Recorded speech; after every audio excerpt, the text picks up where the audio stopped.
Imagine being kicked out of your granddaughter's wedding by your own daughter-in-law, right in the middle of the grand Oakwood Country Club hall. She thought this poor old lady was nothing but an outcast. She was completely wrong, because I, Lauren Smith, 68 years old, am the true owner of this place.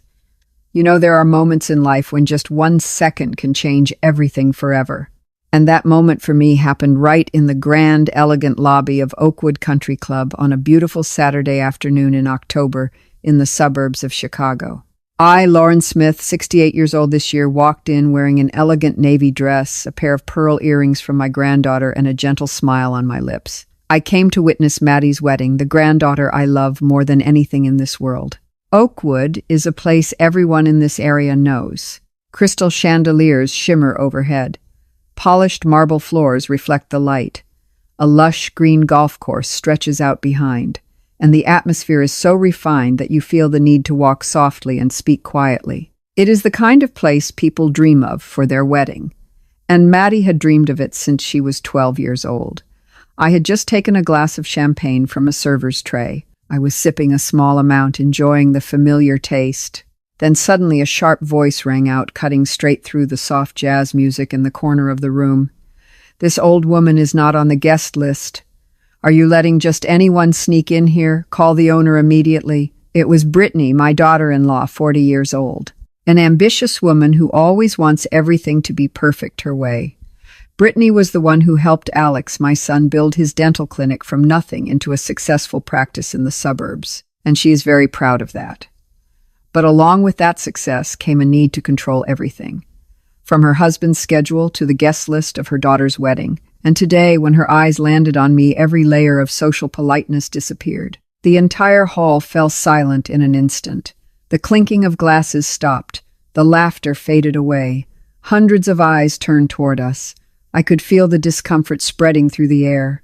The kind of discomfort polite Americans feel when they witness a public scene in a place where people usually only talk about golf, the weather, and stocks. Brittany stood there, hands on her hips, her face flushed with anger and a hint of triumph. She was certain she was protecting the perfect event she had worked so hard to arrange. At that moment, Richard Harrington, the manager of Oakwood, 52 years old, a man I had worked with for more than a year, stepped forward. He wore a neat black suit. His voice was calm but clear, carrying through the heavy silence. "Mrs. Smith, would you like me to cancel this entire event right now and refund the deposit?" The question landed like a slow-ticking bomb. People gasped. A few even dropped their champagne glasses. I saw Maddie, my granddaughter, standing not far away. Her white lace wedding dress moved softly. Her eyes were wide with shock. Tyler, the groom, held her shoulders tightly as if trying to protect her. I took another small sip of champagne. I felt the gentle bubbles on my tongue. Then I smiled, completely calm. My voice was soft but clear enough for those around me to hear. "Not yet, Richard. Let her finish." Right then, from behind me, a quiet but sharp voice spoke. It was Eleanor Vanderbilt, 70 years old, a longtime member of Oakwood and an old friend of mine from our gardening club days. She leaned slightly and whispered to the person beside her, just loud enough for a few nearby to hear.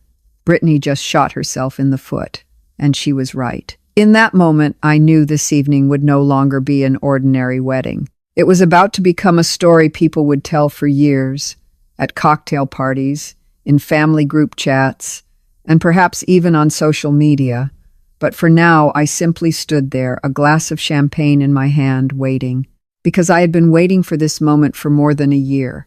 After Brittany shouted in the grand hall of Oakwood and Richard asked if I wanted to cancel the entire wedding, I simply smiled and said, "Not yet." At that moment, the air in the room was so heavy you could almost hear your own heartbeat.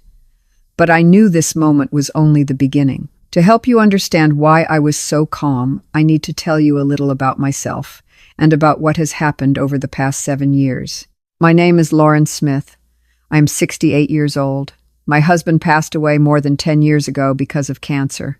Since then, I have lived alone in a small, cozy house in the suburbs of Chicago. It is a 2-story wooden house with a porch that has a swing chair and a small flower garden in front. I drive a 12-year-old Honda Civic silver in color. It still runs well even after a few tire replacements.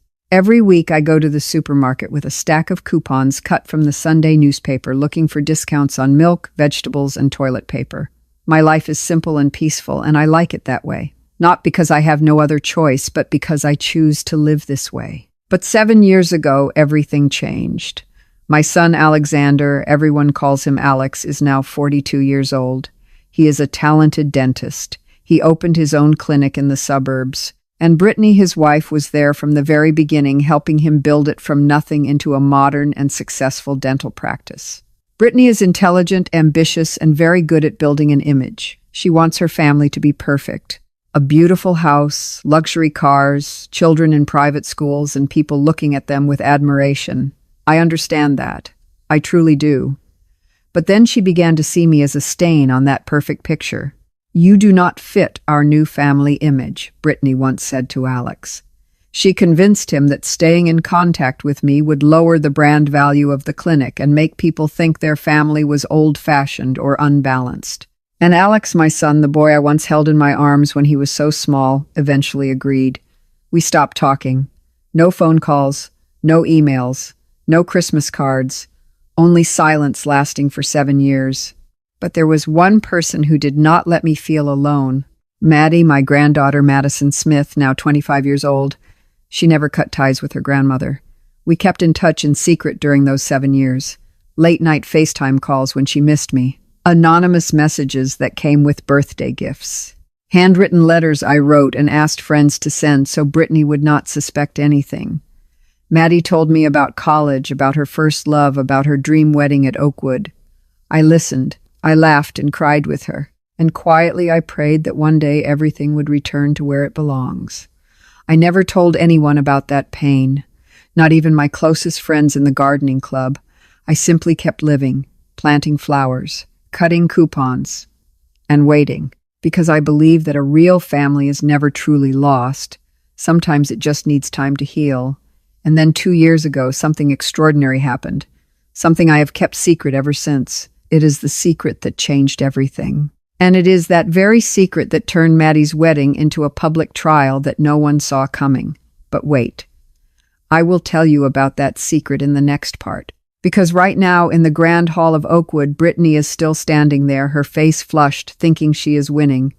She has no idea that everything is about to turn upside down. And I, a 68-year-old grandmother with an old Honda, am about to show everyone that sometimes silence is not weakness. It is simply a way to prepare for a truly satisfying response. And then 2 years ago, on a drizzly April afternoon in Chicago, my life changed because of a single lottery ticket I bought in a hurry at a convenience store near my house. It was the same place where I often stopped to buy milk and bread with discount coupons. I am not the kind of person who dreams about winning the lottery. I only bought it for fun, like a small habit in long, lonely days. But that evening, as I sat alone on the porch swing, holding the ticket and checking the results on my phone, my heart almost stopped. Mega Millions.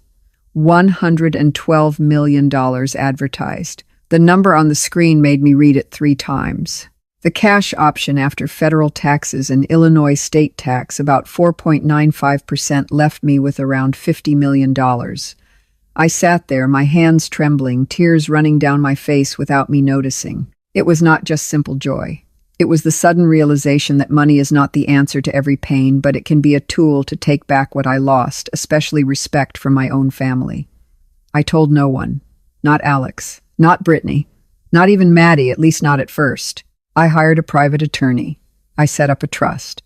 I invested carefully in safe assets, bonds, real estate, and some blue-chip stocks. I continued to live exactly as before. The small house, the old Honda, cutting coupons every Sunday, growing flowers in the garden, no luxury cars, no expensive travel, no changes at all, because I wanted to test people. I wanted to know without money would they still love me, and with money how would they treat me. Then the opportunity came faster than I expected. 13 months ago, the former owner of Oakwood Country Club, an elderly man I knew through charity events, suddenly faced serious financial trouble because of declining health and massive medical debt. He had to sell the entire club quickly to cover his expenses. Oakwood is not just a country club. It is a symbol of the Chicago suburbs, a place where prominent families gather, a place where Maddie had dreamed of having her wedding since she was a child. I saw an opportunity. Not only a smart investment, but also a way to quietly protect my granddaughter's dream and perhaps one day remind everyone that I had never truly been gone. I bought the entire Oakwood through a holding company, keeping my identity hidden. No one knew, not even Richard Harrington, the manager I met every month to discuss business. I asked him to keep calling me Mrs. Smith as usual, and I continued to live simply. I wanted to see when Maddie's wedding day came, would Brittany invite me? Would Alex remember that his mother was once part of this family? And if not, what would I do? I was not angry. I was only sad. A deep kind of sadness that only mothers and grandmothers truly understand. But I was also patient, because I knew the truth would come out in the end, and when it did, it would not be a small family argument. It would be a public reckoning right in the place Brittany was most proud of, Oakwood Country Club. That secret is what turned Maddie's wedding into a public trial that no one expected. And now, as Brittany still stood there, her face flushed, thinking she was in control, I only needed to wait a little longer, because the moment I stepped into the light, everything would change forever. 6 months before the wedding, on a cool spring evening in Chicago, my phone vibrated at midnight.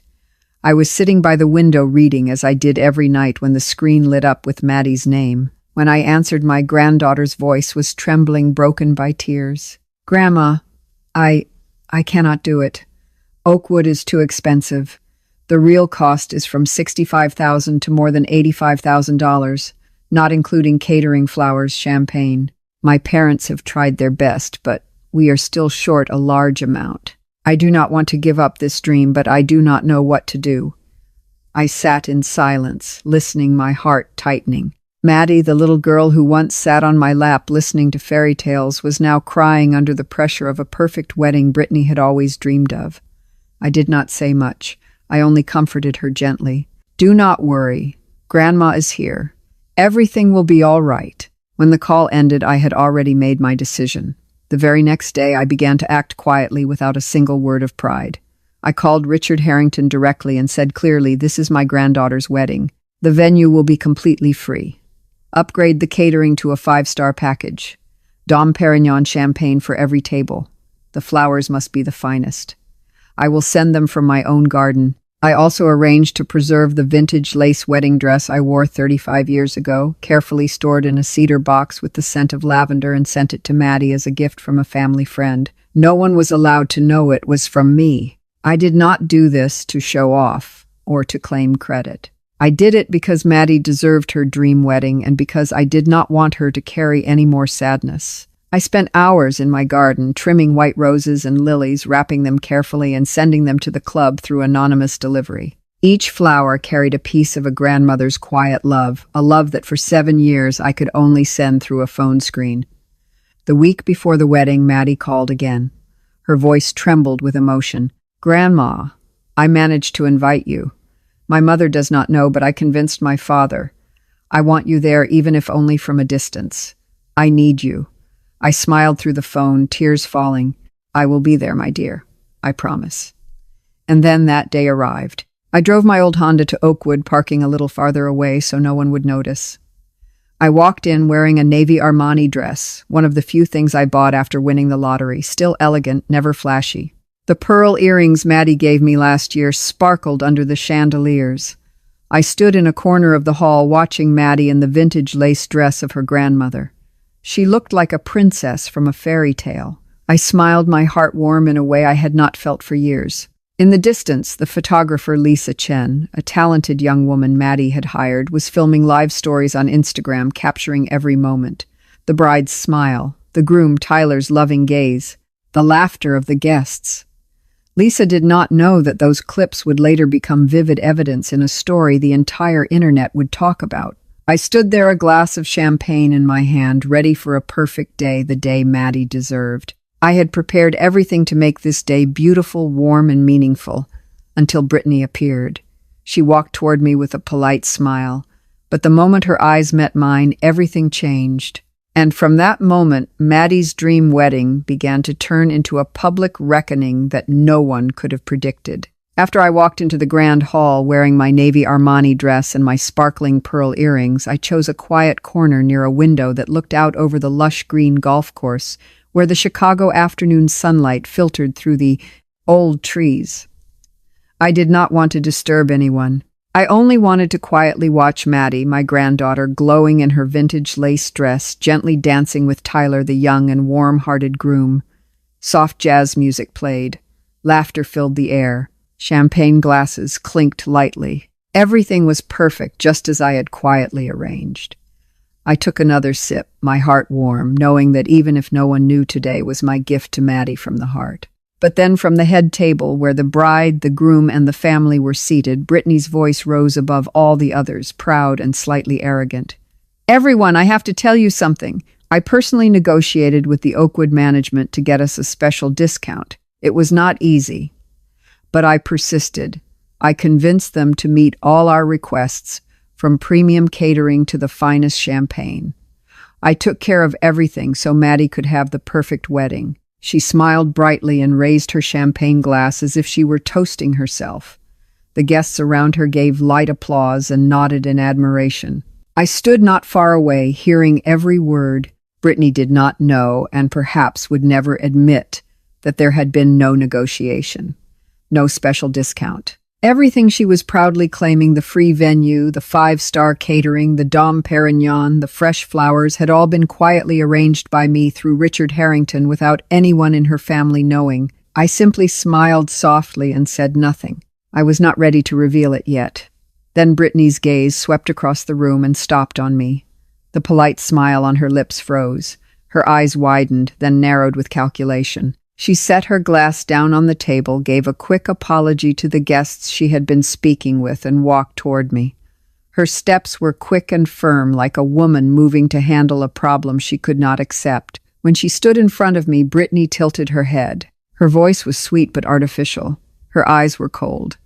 "Well, I did not expect to see you here." I took another small sip of champagne, feeling the gentle bubbles fade on my tongue, then replied softly, my voice warm as if I were speaking to an old acquaintance. "Hello, Brittany. It is a beautiful wedding, is it not?" "Maddie looks radiant." She gave a short, mocking laugh. The smile did not reach her eyes. "Well, Alex and I worked very hard to make everything perfect. This place does not accept just anyone you know." Her words hung in the air between us, filled with quiet contempt. I could feel the atmosphere around us begin to shift. A few nearby guests turned their heads and whispered to each other.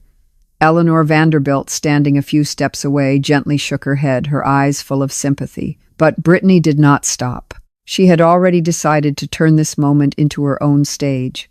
I remained still, a glass of champagne in my hand, waiting, because I knew Brittany would not stop at polite conversation. She was about to attack openly and without restraint. And that would open the door to everything I had been waiting for over the past 7 years. And she did not stop. She began her public attack. And from that moment on, nothing would ever be the same again. Brittany stood in front of me, only a few steps away, yet that distance felt as wide as an ocean filled with years of silence and hurt. The artificial smile on her lips had completely disappeared. In its place was a cold, calculating expression, the kind I had seen too many times during rare, brief encounters over the past 7 years. She took a deep breath, then her voice rose loud enough to carry across the surrounding area. "How did you get in here? I control 100% of the guest list. Every single name, every invitation, I checked them all myself." I kept my champagne glass in hand and took another small sip to stay calm. My voice was gentle, almost a whisper, yet clear enough for those nearby to hear. "Maddie invited me." Brittany let out a sharp laugh, high and piercing like the sound of glass breaking. She shook her head, then turned toward the crowd that was beginning to gather around us as if she were addressing an audience. Maddie does not manage the guest list. She is busy with her dress, the flowers, the makeup. How could she possibly handle every little detail? I handled everything. And I am telling you, you are not on the list. You are a minor detail, not the right class for a place like this. Those words fell like cold stones. A minor detail, not the right class. I felt each word strike my heart, not because of pain, but because they reminded me of 7 years of being treated like an unwanted burden. Brittany continued, her voice growing louder, sharper, filled with contempt, as if she were speaking to the entire hall. An old woman living on coupons, driving an outdated car with nothing that fits events like this. The noise, the crowd staying up late, it will be too much for you. You should go home, watch television, and cut more coupons instead of forcing your way into a place where you do not belong. Each word was like a blade, not aimed only at me, but at the image Brittany wanted to build a successful woman who controls everything and tolerates no flaw. The crowd had clearly gathered now. Eleanor Vanderbilt stood just behind me, her hand gripping her glass tightly, her eyes filled with anger and sympathy. Mr. and Mrs. Reynolds Tyler's parents stood a few steps away, their faces showing confusion and discomfort. Several longtime members of Oakwood whispered among themselves, shaking their heads. The atmosphere in the grand hall was no longer that of a wedding. It had turned heavy and tense like the air before a storm. Brittany turned to a security staff member nearby, a young man named James, dressed in a black uniform, clearly uncomfortable being pulled into a family conflict. She pointed at me and gave a firm command. Remove her immediately. Do not let her appear in any wedding photos. This is Maddie's day, and I will not let anyone ruin it. James hesitated. He looked at me then toward Richard Harrington standing at the corner of the room. Before he could step forward, I felt something shift within me. 7 years of silence. 7 years of swallowing tears. 7 years of watching my son be controlled by a woman who cared only about appearances. All of it had built up, and now it was about to break. That was the moment I decided I would not stay silent anymore. I slowly placed my champagne glass on the nearby table, deliberately letting the soft sound of glass touch the surface, echo in the silence. I lifted my head and looked straight into Brittany's eyes. My voice was still calm, but now it carried a strength that even surprised me. All right, Brittany, if you want everything to be transparent, then let us be completely transparent. And from that moment on, everything began to change in a way Brittany had never imagined. I slowly placed my champagne glass on the table, the soft sound of glass touching the surface echoing through the spreading silence. Every eye turned toward us. It was no longer whispers, but a heavy stillness, as if the entire grand hall was holding its breath, waiting for something to happen. Brittany still stood there, one hand on her hip, her face flushed with anger mixed with triumph. She believed she was in control. She believed that with a single gesture, everything would end exactly the way she wanted. I lifted my head and looked straight into Brittany's eyes. My voice remained calm, but now it carried a weight that even I could feel. I think we should speak with the owner to clarify where everyone stands. The sentence dropped like a stone into a still lake. Brittany let out a short, sharp laugh filled with mockery. She shook her head as if I had just said something ridiculous. The owner, oh, wonderful. You want to meet the owner to clarify your position, fine. She turned and waved toward a young staff member standing nearby. His name was Marcus. He wore a neat black uniform, his name tag shining under the chandeliers. Marcus stepped forward reluctantly, his professional smile unable to hide his discomfort. Brittany pointed at me, her voice louder now, clear enough for the growing crowd to hear. We have an unauthorized entry. This woman is not on the guest list, and she is disrupting our private event. Call the owner or the manager immediately to handle this.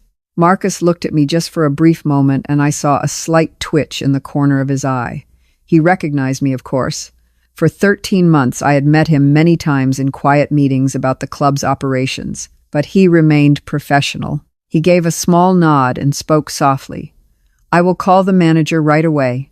Brittany's smile widened with satisfaction. She turned to the crowd as if performing on a stage. There is no need to go into a private office. Let us handle this right here for transparency. Everyone should see how Oakwood professionally deals with uninvited guests. I do not want any drama to ruin my daughter's wedding. She emphasized the word transparency as if it were her final weapon. The crowd had grown larger. Eleanor Vanderbilt stood close beside me, her hand gripping her glass tightly, her eyes filled with anger. Mr. and Mrs. Reynolds Tyler's parents whispered to each other, their faces tense with concern. Several longtime club members shook their heads, murmuring things like Brittany is digging herself too deep. Maddie and Tyler stood not far away.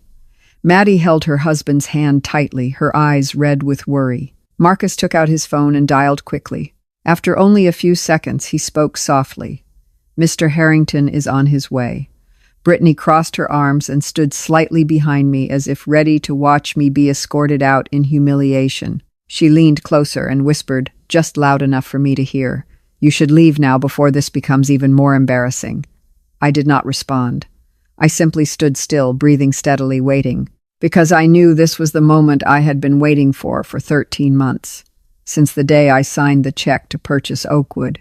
Since the day I chose to keep the secret to see people's true nature. Every passing second felt like a ticking countdown, and then Richard Harrington appeared. He walked in from the right corridor, dressed in a neat black suit, his silver hair carefully combed, carrying the calm presence of a man who had handled hundreds of difficult situations at Oakwood.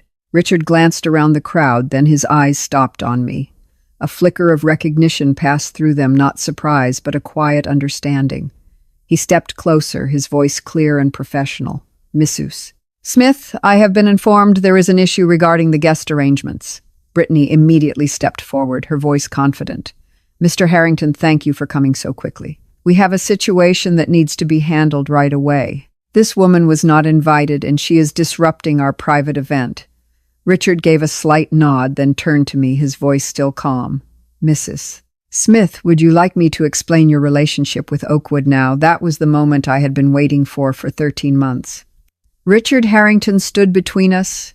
His voice was calm and professional as always, but I could sense something beneath his neutral expression, perhaps a quiet hint of satisfaction. He looked straight at me, then asked slowly, loud enough for the entire crowd holding its breath to hear, "Mrs. Smith, would you like me to explain your relationship with Oakwood now?" The question felt like a trigger. Brittany stood beside him, arms crossed, her triumphant smile still lingering as if she were waiting for the moment I would be thrown out in humiliation. The room was so silent that I could hear my own heartbeat. Perhaps the hearts of hundreds of people around us were beating just as fast.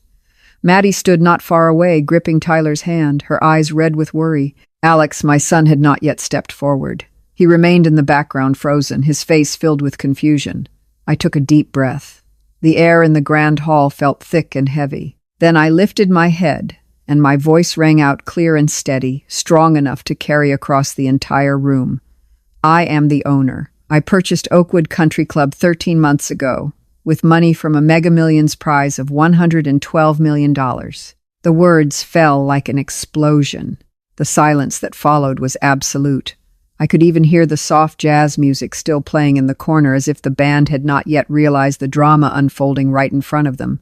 Brittany froze. Her face turned pale. Her lips trembled as if she wanted to speak, but no words came out. The triumphant smile vanished completely. In its place, shock spread slowly across her face. She shook her head slightly as if trying to deny what she had just heard, but she could not. Alex, my son, stood motionless behind her. His eyes were wide. His arms hung loosely at his sides. His mouth opened, but he could not speak. I saw a mixture of shock, guilt, and something else, something close to relief, pass across his face as if he had just realized a truth he had avoided for 7 years. Then Maddie and Tyler ran toward me. Maddie rushed into my arms, her white lace wedding dress flowing softly, tears streaming down her face. She held me tightly, her voice trembling, broken with emotion. "Grandma, I did not know anything. I did not know you. You are the owner. Why did you not tell me?" I held my granddaughter and gently stroked her hair. My voice was soft, filled with love. "I wanted you to enjoy your wedding day without any worry, my dear. I only wanted you to be happy." Tyler stood beside us, his hand resting on Maddie's shoulder. He looked at me with respect and astonishment. He gave a small nod as if trying to understand everything that had just happened. Brittany still stood there pale, her hands trembling. She opened her mouth as if to say something, but only a weak whisper came out.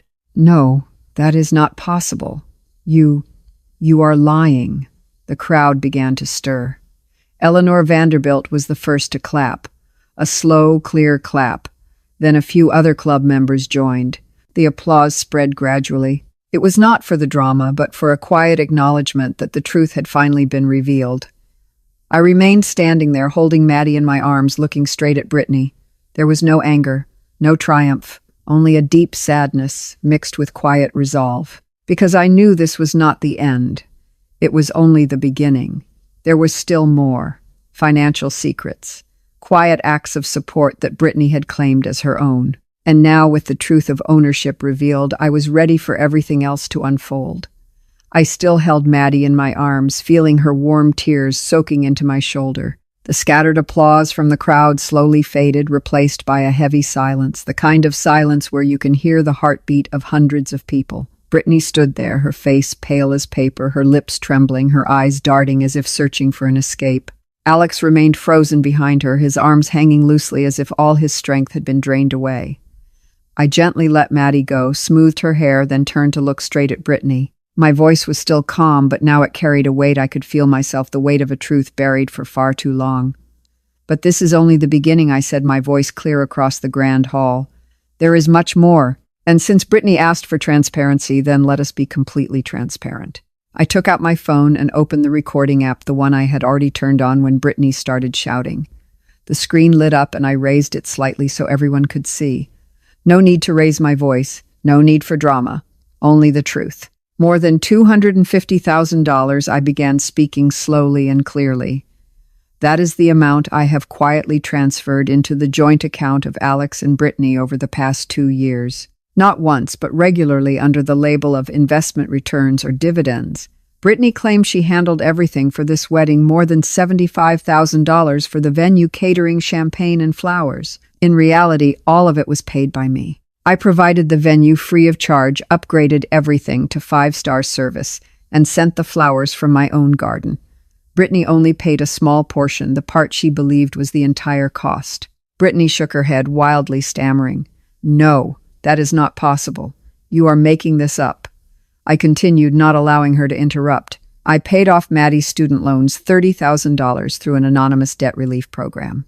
Maddie believed she was selected because of her academic performance. In truth, it was me. I wanted her to begin her married life without debt." Maddie cried harder and held me tightly. Tyler stood beside her, his eyes red, whispering softly, You did not know." I turned to look at Alex, my son still standing motionless. "I co-signed the loan for your dental clinic expansion. Brittany helped you build it from nothing. But when you needed a large amount of capital to expand, the bank required additional collateral. I provided it, without a single reminder, without asking for anything in return. I only wanted my son to have the opportunity to grow and for his family to have a stable life." Alex lowered his head, covering his face with his hands. I saw his shoulders tremble, not with anger, but with the weight of what he had chosen not to see for 7 years. "And the Oakwood membership fee," I continued, my voice steady, yet filled with a deep sadness. "Your application was originally rejected due to concerns about social conduct. I wrote a personal recommendation letter and paid the entire initiation fee. I wanted my daughter-in-law to feel accepted in the community, even though she never considered me part of the family." Brittany could no longer stand straight. She staggered slightly, holding onto the table, her voice breaking. "That is not possible. You cannot." The crowd was completely silent now. Eleanor Vanderbilt gave another soft clap. Mr. and Mrs. Reynolds nodded slowly. Maddie sobbed in my arms. At last, Alex stepped forward, his voice shaking. "Mom, I did not know." I looked at my son, my vision blurred with emotion. "I did not do these things to claim credit. I did them because I love you all, whether you realized it or not." Brittany shook her head, her voice weak. "No, that is not true. You are trying to manipulate everyone." But her words had become nothing more than a powerless whisper. The truth had been revealed and no one could deny it anymore. And then Brittany tried to play her final card, justification and an ultimatum. Brittany stood there, her face pale, her hands trembling as if she were about to drop the glass she was gripping just to keep her balance. The truth about more than $250,000, about Maddie's student loans, about Alex's clinic expansion loan, about the Oakwood membership fee, all of it had been exposed in front of more than 200 guests. In front of my recording phone, in front of the eyes now fixed on her. Brittany took a deep breath, trying to steady herself. Then suddenly she turned to the crowd. Her voice trembled, yet she forced it to rise with dramatic intensity. I I did everything for the future of this family. I sacrificed. I worked non-stop to build everything from nothing. She only wants to control us. She uses money to manipulate, to force everyone to obey her. She turned sharply toward Alex, my son, who still stood frozen a few steps away, his face pale. Brittany pointed at him, her voice breaking into a shout. Choose, Alex. Choose right now. Your wife and your children, or this manipulative old woman. Choose. Her words echoed through the grand hall like a gunshot. The crowd held its breath. Maddie sobbed, holding Tyler tightly. Alex looked at his wife, then at his mother. His eyes were red. His shoulders trembled. I could see the pain on my son's face, the pain of a man trapped between loyalty to his wife and the love for his mother he had buried for 7 years.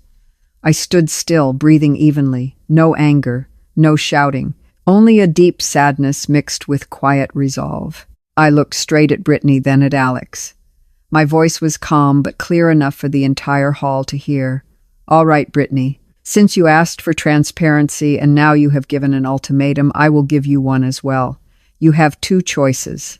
I paused for a moment, letting the words settle in the air. First, make a public apology. Apologize to Maddie for turning her wedding into a spectacle. Apologize to the guests for forcing them to witness this embarrassment. And thank me sincerely for what I have quietly done for this family over the past 2 years. Then we can end this evening with dignity and let Maddie and Tyler continue their celebration. I paused again, then continued. My voice remained steady, but now it carried an unshakable strength. Or the second choice. Continue like this, and I will cancel all automatic transfers tonight, right here in front of everyone. I will call the mortgage bank on Monday morning to review my position as co-signer. I will inform the Oakwood board about tonight's behavior. According to club policy, actions that damage reputation can lead to serious consequences. What do you think, Brittany? Do you really want to continue this? My words fell like cold stones. Brittany staggered, gripping the table tightly, her eyes wide with fear. Alex lowered his head, covering his face, his shoulders shaking violently. Suddenly, Maddie stepped forward. Her white lace wedding dress moved softly. Tears streamed down her face, but her voice was stronger than ever. Mom, apologize to Grandma right now. What are you doing? Grandma paid for my education, helped Dad expand the clinic, paid for this wedding, everything without asking for anything. You cannot keep doing this. Tyler, the groom, quietly took out his phone and raised it, recording everything. I saw the screen light up. He was filming, perhaps even streaming live, and I knew that within hours this moment would spread across social media. But right now, no one cared. Eleanor Vanderbilt was the first to clap, a slow, deliberate clap full of meaning. Then Mr. and Mrs. Reynolds joined. The applause spread from a few people to dozens, then nearly the entire hall. Not for the drama, but for the truth, for quiet kindness, for a grandmother who chose to stand tall after 7 years of silence. Brittany was completely alone now. No one stood with her. She looked around, her eyes red, her lips trembling.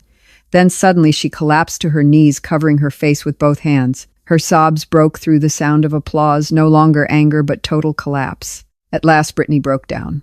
Brittany collapsed onto the floor, her hands covering her face, her sobs breaking through the fading applause. There was no more shouting, no more justification. Only complete collapse remained. Her shoulders shook in waves. Mascara ran down her cheeks. Her hair was disheveled from the way her hands had pulled through it in desperation. The crowd stood still. No one laughed. No one clapped in mockery. There was only a quiet sense of sympathy, the kind polite Americans show when witnessing a once proud woman fall apart in front of everyone. She lifted her head, her eyes red, her voice breaking. I am sorry. I am sorry, everyone. I am sorry, Maddie, for turning your wedding into a terrible scene. I am sorry to all the guests for making you witness this. And I am sorry to you, Lauren. I do not know what else to say. I was wrong. At first, the apology did not sound completely sincere. It trembled. It broke apart as if her pride was still resisting the words. But then Brittany continued, her voice softer, almost a whisper. I promise. I will go to therapy. I will seek help. I know I have hurt everyone, and I do not want to continue like this. Maddie released Tyler's hand and hurried toward her mother. She knelt down and held Brittany, her tears falling onto her shoulder. Then Maddie stood up, turned to me, and ran into my arms. She held me tightly, her voice choked with emotion yet full of love. "Grandma, thank you.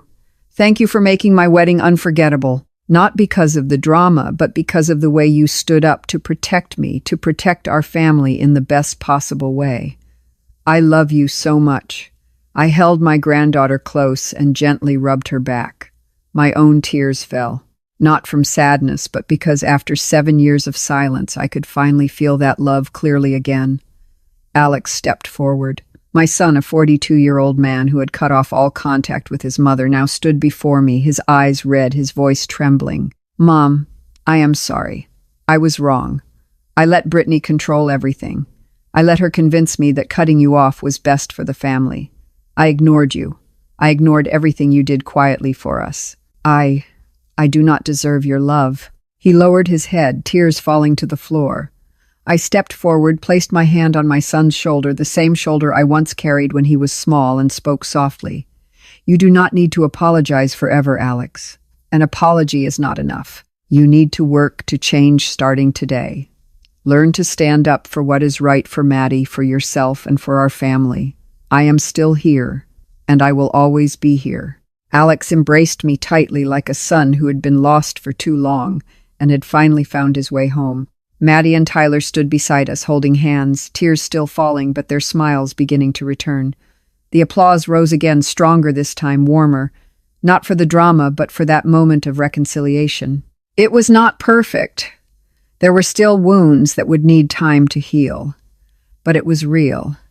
It was a beginning. As people began to leave, the soft jazz music returned as if the band were trying to restore a sense of celebration for the remaining guests.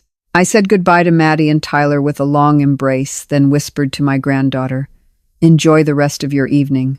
I am so proud of you." Maddie smiled through her tears. "Thank you. I will never forget this." I drove my old Honda out of the Oakwood parking lot. The Chicago streetlights reflected across the windshield. On the way back to my small house in the suburbs, I reflected on the lesson of a lifetime. As everyone left, I drove home thinking about what it all meant. As people began to leave, the soft jazz music returned as if the band were trying to restore a bit of joy for the guests who remained. I said goodbye to Maddie and Tyler with a long embrace, the kind of embrace from a grandmother who knows that no matter how chaotic this day was, her granddaughter will remember it as something beautiful. Maddie whispered in my ear, "Grandma, I will never forget. I love you." Tyler smiled and gently patted my shoulder. "Thank you. Truly thank you." Alex stood a few steps away, his eyes red, and simply nodded at me, a quiet nod full of promise, as if he were saying, "I will change, Mom." I drove my old Honda Civic out of the Oakwood parking lot. The Chicago streetlights stretched across the windshield, long streaks of light like dried tears. On the way back to my small house in the suburbs, I did not turn on the radio. I only wanted to hear the familiar sound of the engine, the tires rolling on the road, and my own heartbeat now much lighter than it had been 7 years ago. When I arrived home, I did not go inside right away. I sat on the porch swing, the one my husband made for me more than 20 years ago. I made a cup of hot tea, Earl Grey, my favorite, then sat there looking out at the quiet street under the soft yellow streetlights. The Chicago night was cool. A gentle breeze moved through the flower garden I had planted. I took a sip of tea, feeling the light bitterness spread, and smiled softly to myself. Money cannot buy respect, I thought, but it can help you reclaim it. The next morning, just as the sun rose, my phone began to vibrate constantly. Messages from Maddie, from a few old friends, and even from unknown numbers. I opened TikTok, the app Maddie often used to send me funny videos, and immediately saw the video Tyler had recorded the night before. More than 8 million views in just one night. The hashtags Country Club, Karma, and Grandma Twist were trending everywhere. People were sharing, commenting, laughing, crying. Many wrote, "This is real American justice. No lawsuit needed. Just let the truth speak." Others said this grandmother is a symbol of standing tall and refusing to be silenced. I smiled, gently turned off my phone, and continued watering my flowers. That same morning, I called my lawyer. We set up a scholarship fund named Madison Smith for young women from difficult backgrounds who are strong and determined, just like Maddie once was. I also contacted a respected therapy center in Chicago, arranging support for Alex and Brittany, not to punish them, but to help them heal the wounds they had caused to each other and to the family. I did not do this to show off. I did it because I believe real change only begins when someone is willing to face themselves. Later, as I sat again on the porch with my second cup of tea, I reflected on the deepest lesson I had learned from everything that happened. In America, justice does not always need a courtroom. Sometimes all it takes is letting arrogance expose itself in front of 200 guests and millions of viewers online. The sweetest form of revenge is simple. Stand tall, smile, and let the truth speak. I do not hate Brittany. I do not hate Alex for losing his way. I only regret that it took 7 years and a night like this for everyone to realize that family is not something to control or discard. It is something to love even through mistakes. I lost many years, but I also found myself again a 68-year-old woman, still driving an old Honda, still cutting coupons, but now knowing that I no longer need to stay silent. My story ends here. Not with a perfect ending, but with a new beginning. Maddie and Tyler now have a wedding story they will one day tell their children. Alex and Brittany are beginning their journey of healing. And me, I am still here, sitting on my porch with my tea and my garden, smiling toward the future. Thank you for listening all the way to the end of this story. If it touched your heart, please like, share, and leave a comment below. Have you ever had to stand up to protect your own values? Or do you have a similar story? I would love to hear it. And if you want to follow more real-life stories, do not forget to subscribe to this channel. Thank you so much. I wish you a peaceful day full of love. See you again soon.